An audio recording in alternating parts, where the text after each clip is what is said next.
ஏசியில் இருக்கவே முடியாது. ஏசியில் இருந்து ஏசி ரூமுக்குள்ளே நான் போனாலோ, காரில் ஏசி இருந்தாலோ, எங்கே போகிற இடத்துல ஏசி இருந்தாலும் எனக்கு ஒரு 2 வாட்டி சுவாசம் ஏசி காற்றை உள்ளே கொண்டு வந்துட்டேன்னா ஆட்டோமேட்டிக்காக இந்த இடம் ஃபுல்லாக அந்த உள்ள ரணம் புண்ணு ரணமான எப்படி இருக்கும் அந்த மாதிரி ஒரு போராட்டம் வரும். வயிறெல்லாம் வீங்கிடும், மூச்சு முட்டு வராது. ஆனால் கம்ப்ளீட்டாக ஒரு வித்தியாசமான ஒரு போராட்டம். அங்கே டாக்டர்கிட்ட போனால் அவங்க கேஸ்ட்ரோ அந்த ப்ராப்ளம்ஸ் பார்ப்பாங்கல்ல. கேஸ்ட்ரோ டாக்டர் என்ன சொல்லுவார், கேஸ்ட்ரோ ப்ராப்ளம்னால வருது, என்னது பர்னிங்கு அப்படி இப்படின்னு சொல்லிட்டு அது ஒரு ட்ரீட்மெண்ட்டு. இந்த பக்கம் வந்து பிரான்சிட்டிஸ் அவர் டாக்டர் அவர் ஒரு வியூ சொன்னார். அப்புறம் இப்படி பல போராட்டங்கள் இருந்து இந்த கேப்பில் என்ன நடந்துச்சு அப்படின்னு பார்த்தீங்கன்னா அல்சரும் சேர்ந்து வந்துடுச்சு. அல்சர்னா ஒரு வித்தியாசமான ஒரு போராட்டம். 1/2 அன் ஹவருக்கு ஒரு வாட்டி சாப்பிட்டுக்கிட்டே இருக்கணும், கம்பல்சரியாக 1/2 அன் ஹவருக்கு எனக்கு சாப்பிட்டுக்கிட்டே இருக்கணும். நைட் ஆனாலும் சாப்பிட்டுக்கிட்டே இருக்கணும். எனக்கு அந்த 1/2 அன் ஹவர் தாண்டிடுச்சுன்னா அப்படியே வயிறு வந்து அந்த பத்திக்கிட்டு எரியும்னு சொல்லுவாங்க. அந்த மாதிரி எப்படி ஒரு பயங்கரமான பர்னிங் ப்ளஸ் பசி. அப்போ நான் நைட்டு வந்து தூங்குறதுக்கு முன்னாடியே ஒரு 5 பார்சல் வாங்கி வச்சுருவேன். ஆமேன். ஒரு 5 பார்சலு வாங்கி வச்சுருவேன், யாருக்குமே தெரியாது. வெளியே கெத்தாக இருப்பேன், அடுத்தவங்க பிரச்சனை தீர்ப்பேன், ஏன் பிரச்சனை எனக்கு தீர்க்க தெரியல. போய் எல்லா டாக்டர்கிட்ட பார்த்தாலும் அவங்கவுங்க ஒரு வியூ சொல்லுவாங்க.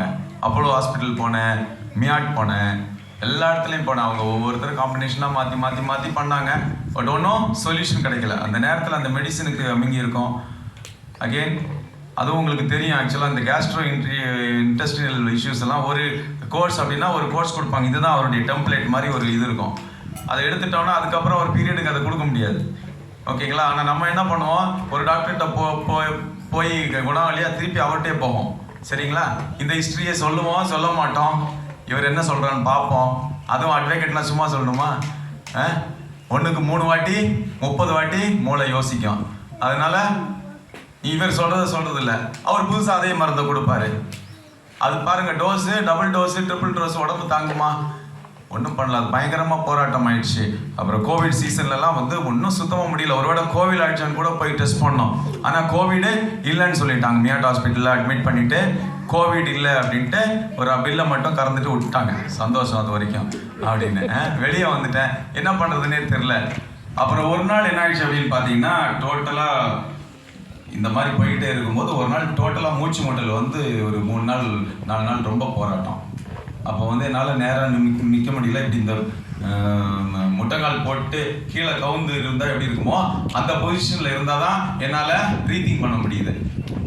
ஒரு கிட்டத்தட்ட 8 ஹவர்ஸ் அப்படியே தான் இருந்தேன் நைட்டு. அப்புறம் தான் வந்து லைட்டாக ஒரு அன்னைக்கு நைட்டு தான் என்ன வந்துச்சு, ஒரு மரண பயம் வந்துச்சு.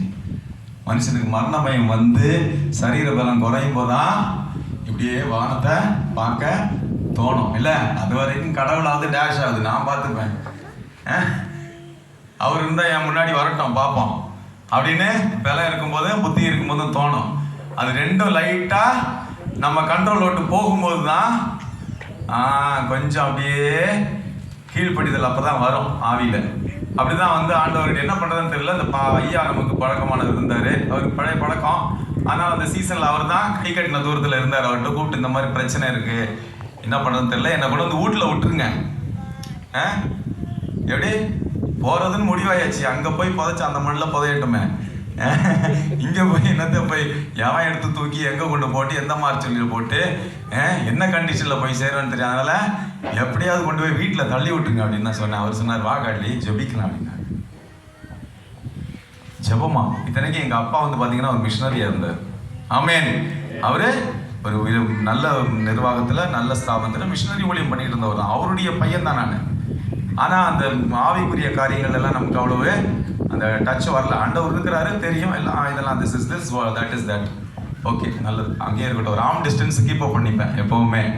ஆமேன். ஆனால் தேவனை தேடுகிற ஒரு உணர்வு எங்கேயோ ஒரு இடத்துல உள்ள ஒழிஞ்சிட்டு இருந்தது. அநேக போராட்டங்கள் வேற வீட்டில் இருந்தது, குடும்பங்கள் இருந்தது. இதோட சேர்ந்து இந்த போராட்டம் சேர்ந்த போது ஒரு பெரிய போராட்டமான சூழ்நிலைகள் தான் வந்து அந்த நேரத்தில் அவர் ஜெபிக்க கூடும்போது அந்த நேரத்தில் என்னன்னு தெரியல, நம்பிக்கை இல்லை, உற்சாகம் இல்லை. ஆனாலும் சரி அந்த நேரத்தில் போவோம், சாவறதுன்னு முடிவாயிடுச்சு.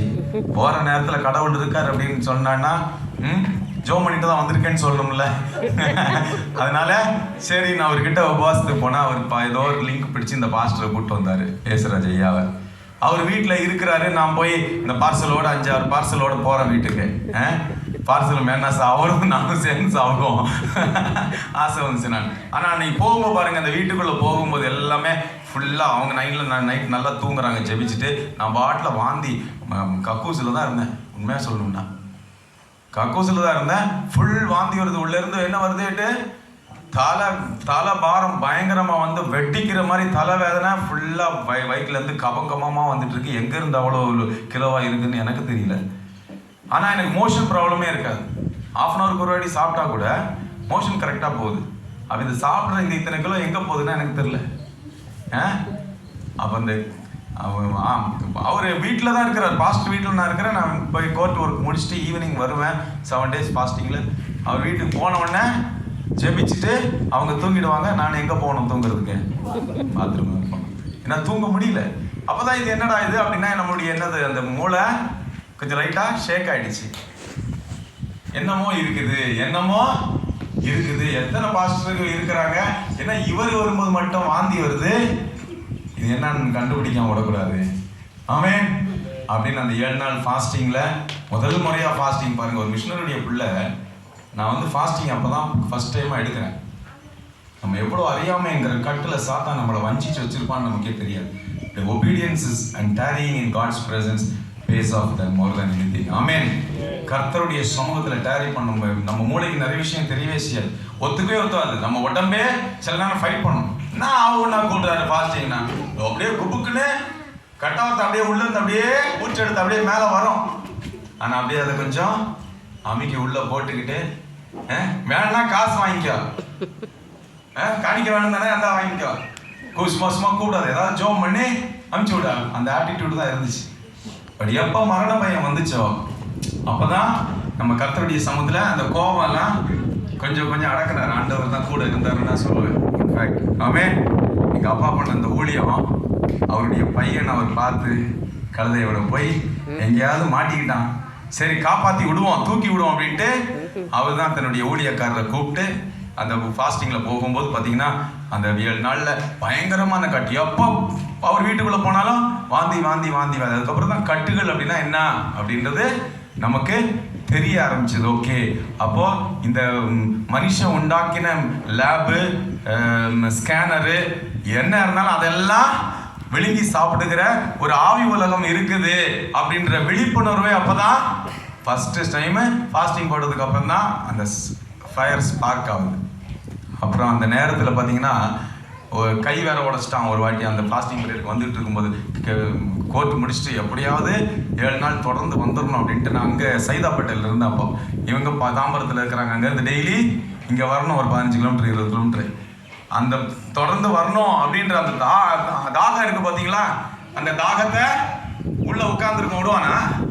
அங்கே பல்லாவரம் பிரிட்ஜில் வந்தால் தொம்முன்னு ஆக்சிடென்ட்டில் உள்ள போட்டால் ஒரு 3 மாதம் இந்த இடம் போய் உடனே டேமேஜ் ஆகி அப்புறம் அது ஒரு 3 மாதம் பிரச்சனை. அதனால நமக்குள்ளே இருக்கிற எத்தனை நபர்கள் ஸ்பிரிட் உலகம் என்பது ரொம்ப வித்தியாசம். ஆனால் நம்ம பார்க்குற மாதிரி மாம்சத்தில் இல்லை. எங்கேயோ இருந்து நம்மளை கண்ட்ரோல் பண்ணிட்டு இருப்பாங்க. நம்ம எங்கேயோ போய் நம்ம அதிகாரத்தை அவங்கள்ட்ட கொடுத்துருப்போம் தெரியாதப்போ. ஏதோ நன்மையை தருவேன்னு சொல்லியிருப்பாங்க. ஏதோ இடத்துல நன்மையை தருவேன் இல்லைன்னா ஏதோ ஒன்று தருவேன்னு சொல்லி அந்த நேரத்தில் நமக்கு ரெட்ரஸலுக்காக போய் யார்கிட்ட மாட்டிப்போன்னு தெரியாது. உலகத்தை பொறுத்த வரைக்கும் எல்லா ஆவிகளும் சாமி தான். ஆசாமியாது சாமியாருன்னு நமக்கு சொல்ல மாட்டாங்க. ஆமென். நம்ம தான் கண்டுபிடிச்சிருக்கோம். அப்போ அந்த மாதிரி நேரத்தில் கையில் உடஞ்சிருச்சு. அது ஆனாலும் கர்த்தர் அந்த நேரத்தில் கொண்டு வந்தார். இதுக்கு முன்னாடி ஒரு சம்பவம் கூட நடந்தது. என்னுடைய பைக்கில் பார்த்தீங்கன்னா ஒரு நாள் நான் வீட்டுக்கு போகிறேன். ஆஃபீஸ் முடிச்சுட்டு வீட்டுக்கு போய் நிற்கும்போது ஒரு 7 மணி டைமில் அந்த வைசரில் வந்து பார்த்தீங்கன்னா ஒரு கட்டுவரின்னு உட்காந்துருக்கு. எங்கேருந்து சிட்டிக்குள்ளே கட்டுவரின்னு வச்சு எனக்கு தெரில இன்னைக்கு வரைக்கும். ஆண்டவர்கிட்ட கேட்டுட்ருக்கேன், தயவுசெய்து வெளிப்படுத்துங்க அப்படின்ட்டு. ஒரு கட்டுவரியன் இருக்குது. ஆமென். எங்கே இருந்துச்சுன்னு தெரியவே இல்லை. எனக்கு சுத்தமாக தெரியல. கடைசியில் நான் அது வரைக்கும் அந்த பைக்கில் தான் ஓட்டிகிட்டு இருந்தேன். வீட்டில் வச்சுட்டு மேலே போய் ரூம் போயிட்டு கீழே வந்து சாப்பிட போகலான்னு பைக் எடுக்கிறேன். அங்கே கட்டுவரியன் இருக்குது. சுற்றி எல்லோரும் வந்தாங்க. என்னன்னு பார்த்தா எங்கேயோ எதையோ கூப்பிட்டு வந்துட்டான்ட்டு அப்புறம் எல்லாரும் தடி தேடினாங்க. அப்புறம் நானே அந்த தடியை எடுத்து அதை கீழே போட்டு அதை அடிச்சான், ஒரே அடி தலையில விழுந்துச்சு. ஆமென். இப்பதான் ஆண்டவர் எனக்கு அது ஆவியில உணர்த்துறாரு. அது என்னது? என் வாழ்க்கைய சுத்திக்கிட்டு இருந்த சர்ப்பத்தை ஆண்டவர் என்ன வச்சே உடைக்க வச்சிட்டார். ஆமென். ஜெயங்கொள்ளுகிறவன் எவனோ அவனுக்கு ஜீவ கிரீடத்தை தருவேன் ஆண்டவர் வெளிப்படுத்தல சொல்லியிருப்பார். சில காரியங்களை ஜெயங்கொள்றதுக்காக நமக்கே விட்டு கொடுப்பார். நம்ம என்ன செய்வோம்? ஏன் ஆண்டவரே, நான் உங்க பிள்ளை தானே, எல்லாத்தையும் நீங்க செய்ய வேண்டியதானே, ஏன் உங்களுக்கு வல்லமை இல்லையா அப்படின்னு கிராஸ் கேள்வி. நம்ம ரெபலிய சீடு எல்லா இருதயத்திலும் இருக்கும், எல்லா மனுஷன்லையும். ஆண்டவர் என்ன சொல்வார்? அந்த ரெபலிய சீடோட என் சமூகத்தில் கொஞ்ச நேரம் டேரி பண்ணி ஒபே பண்ண, உனக்கு நிறைய விஷயம் தெரியாது, நீ எல்லாம் கத்துக்குட்டி ஆவி உலகத்துல, கொஞ்சம் கொஞ்சம் வெயிட் பண்ணி புரிய என்ன செயல்பட விடு அப்படின்னு ஆண்டவர் சொல்லுவார். நம்ம என்ன சொல்லுவோம்? செயல்பட்டா இந்த ஞாயிற்றுக்கிழமை எனக்கு விடுதலை கொடுங்க. நம்ம எல்லாத்துக்குமே என்ன டேர்ம்ஸ் செட் பண்ணுவோம் ஆண்டவருக்கு. எனக்கு நீங்க விடுதலை எப்படி கொடுங்க, இந்த நாளுக்குள்ள இது கொடுங்க, அப்படி கிடையாது. ஆண்டவர் வந்து சமயத்தை, காலங்களையும் சமயங்களையும் அவருடைய ஆதீனத்தில் வைத்திருக்கிறார். யாருக்கு எது எப்ப செய்யணும் அப்படிங்கிற அந்த authority over time is with God. Amen. அதை நமக்கு மனுஷனுக்கு செயல்படுத்துறதுக்கு ரகசியத்தை கொடுத்துருக்கிறார். அது அந்த ரூட்ல நம்ம போனாதான் அந்த டைமை ஷிஃப்ட் பண்ணுவார். 10 வருஷத்துல கிடைக்க வேண்டியதை 3 வருஷம் பண்ணணுமா, இல்ல 10 வருஷம் வர வேண்டியதை 30 வருஷம் ஆக்கணுமான்னு ஆண்டவர் தான் முடிவு பண்ணுவார். இஸ்ரவேல் ஜனங்க எகிப்துல இருந்து வெளியே வரும்போது 3 நாள் பிரயாணம் தான். எகிப்துல இருந்து கானானுக்கு சார் 4 நாள் பிரயாணமா, 1 மாசம் பிரயாணமா, 40 நாள் பிரயாணம் இல்ல, 40 நாள் பிரயாணம். ஆனா எவ்வளவு வருஷம் ஆக்கிட்டாரு? 40 வருஷம். அவர் ஆக்கினது இல்ல, இந்த ஜனங்க கீழ்ப்படியாமையினால. ஆமென்.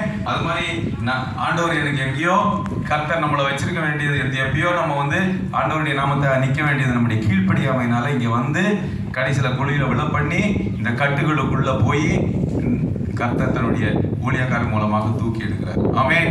நம்ம ஒவ்வொருடைய வாழ்க்கையில அப்படிதான் ஆண்டவர் பண்ணுவார். என்னை எப்படி தூக்கி விட்டாரோ நம்ம ஒவ்வொருவரையும் தூக்கி விட அவர் வல்லமை கொடுக்கிறார். நம்ம செய்ய வேண்டியது ஒன்னே விட தான், நம்ம இந்த சிந்தனையில இன்டெலெக்டை வந்து ஆண்டவருக்கு முன்னாடி சப்மிட் பண்ணிடணும். ஆமென்.